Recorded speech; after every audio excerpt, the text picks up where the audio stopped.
Halo teman-teman, perkenalkan nama saya Elizabeth Stinja. Jadi di video ini saya akan menjelaskan tentang etika dalam berinternet. Di zaman sekarang, internet sudah menjadi bagian dari kehidupan kita sehari-hari. Kita menggunakan internet untuk belajar, bermain, media sosial, menonton video, dan berkomunikasi. Namun, seringkali orang lupa bahwa di internet juga ada etika yang harus dijaga, sama seperti di dunia nyata. Di era digital saat ini, internet telah menjadi bagian yang tidak terpisahkan dari kehidupan mahasiswa. Internet juga digunakan untuk mencari referensi akademik, berdiskusi, berorganisasi, hingga membangun citra diri melalui media sosial. Namun, kebebasan dalam menggunakan internet seringkali tidak diiringi dengan kesadaran etika. Banyak pengguna internet merasa bahwa dunia maya adalah ruang bebas aturan, sehingga mereka menulis, berkomentar, atau menyebarkan sesuatu tanpa mempertimbangkan dampaknya. Padahal, perilaku di internet memiliki konsekuensi nyata bagi individu maupun masyarakat. Banyak pengguna internet merasa bahwa dunia maya adalah ruang bebas tanpa aturan, sehingga mereka menulis, berkomentar, atau menyebarkan sesuatu tanpa mempertimbangkan dampaknya. Padahal, perilaku di internet memiliki konsekuensi nyata bagi individu maupun masyarakat. Pemahaman tentang etika berinternet menjadi hal yang sangat penting, khususnya bagi mahasiswa sebagai kaum intelektual dan agen perubahan.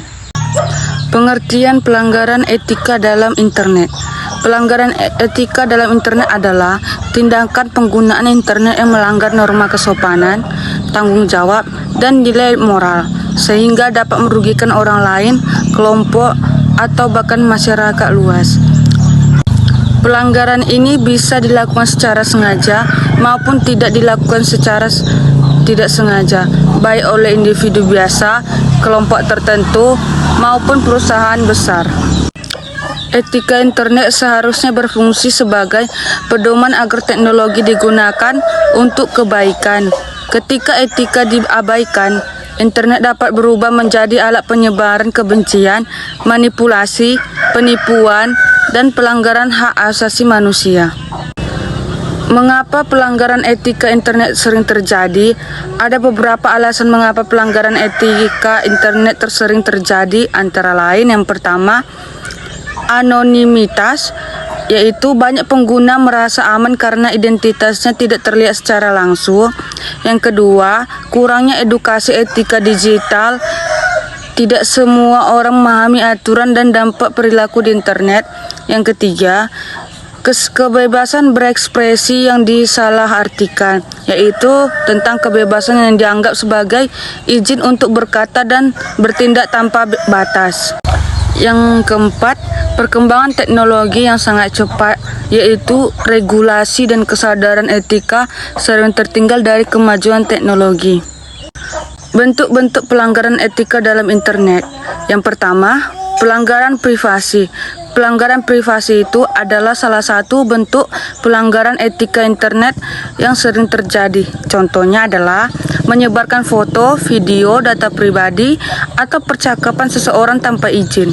Tindakan ini melanggar hak dasar manusia untuk merasa aman dan dihormati.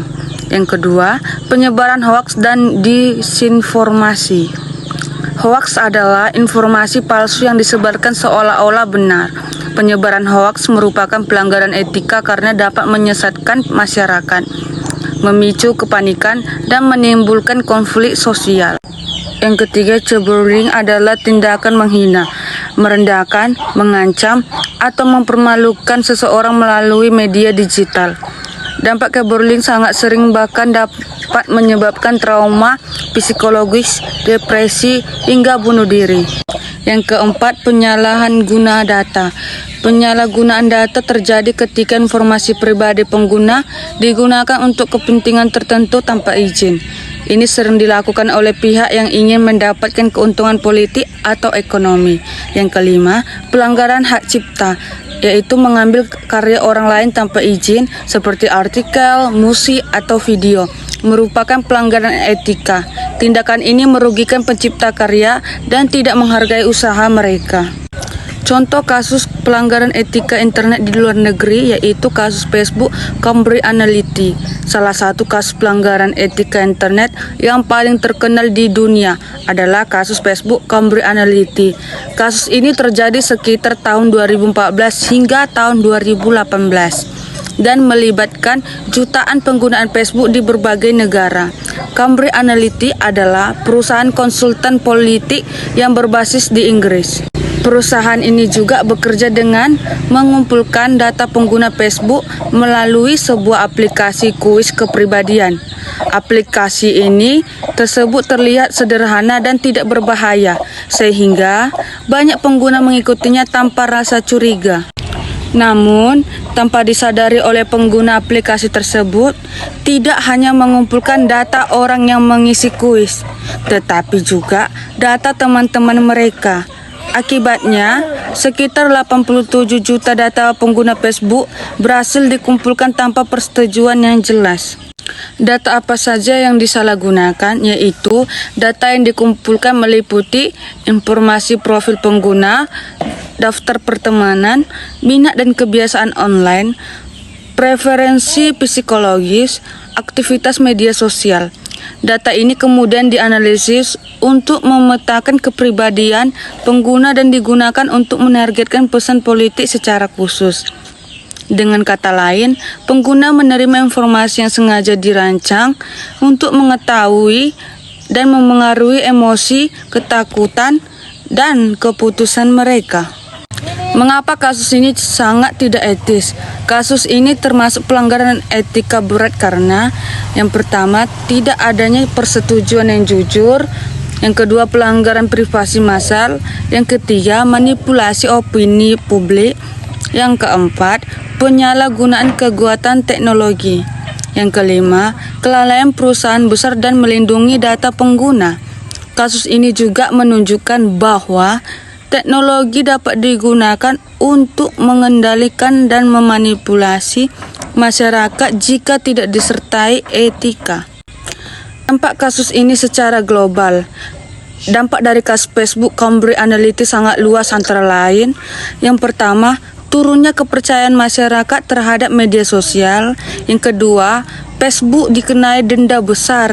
Yang ketiga, munculnya regulasi perlindungan data seperti GDPR di Eropa. Yang keempat, meningkatkan kesadaran akan pentingnya etika digital. Pelajaran yang bisa diambil dari kasus ini, kita dapat belajar bahwa data pribadi adalah aset yang sangat berharga. Yang kedua, etika harus berjalan seiring dengan teknologi.